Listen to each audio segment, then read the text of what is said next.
Hi guys! Welcome sa aking mini vlog. And guys, naisipan pala namin kumain dito sa Dapitan Sizzling House. Bali, ito yung place na dinadaanan namin kasi dati kaming nakatira dito sa May Prudencio. Ayan, napaka-vibrant nga ng place at kitang-kita siya sa daanan. Namiss ko tuloy dito yung friend naming si Aris. Diyan lang siya sa right side. Hi! Shoutout Aris! Ito nga, naisipan na namin nag-order. Magaling din pala ang owner nito. Aside from sizzling, meron din silang pair ng milk tea at iba-ibang flavor. Tropical fruity. Ayan. At meron din silang frothy at ice blend coffee. Napaka-affordable nga, kaya maiisipan mo talagang i-pair siya sa kakainin mo. Worth 35 and above na yung price range nila, kaya napakamura. Ayan. Bali, nag-order na kaming tatlo. Shout out nga pala kay ate na napakasipag. Ayan. Kitang-kita nyo naman kung gaano ka-organize sila.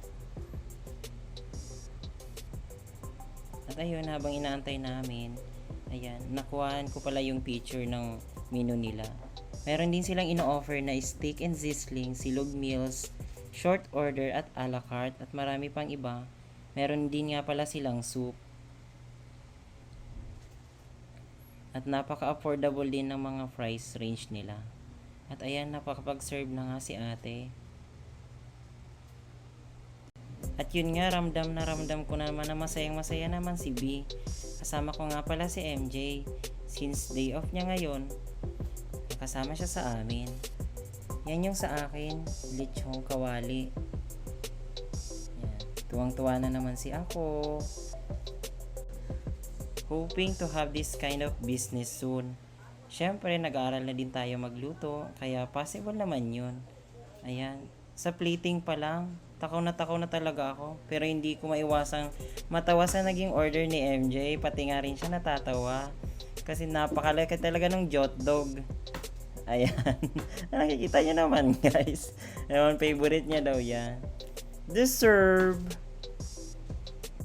Alam nyo guys, ang saya-saya ko dyan kasi kahit simple celebration lang, napaka-grateful ko kasi sa mga bagay na dumarating sa akin. Mas na-appreciate ko siya habang tumatagal. Pati na rin si B. Sabi nga yan, do what makes you happy. Yan. Honest review, napakasarap nga ng luto nila. Good luck sa inyong business.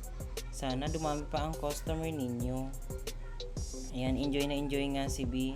I'm so happy na natitreat ko sila sa ganitong paraan.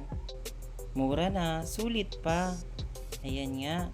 Guys, punta na kayo dito sa kainan nila. Try nyo rin para ma-enjoy nyo ang pagkain. Open nga pala sila from Monday to Sunday. And guys, enjoy! Happy eating! Thank you sa panunood. Love you!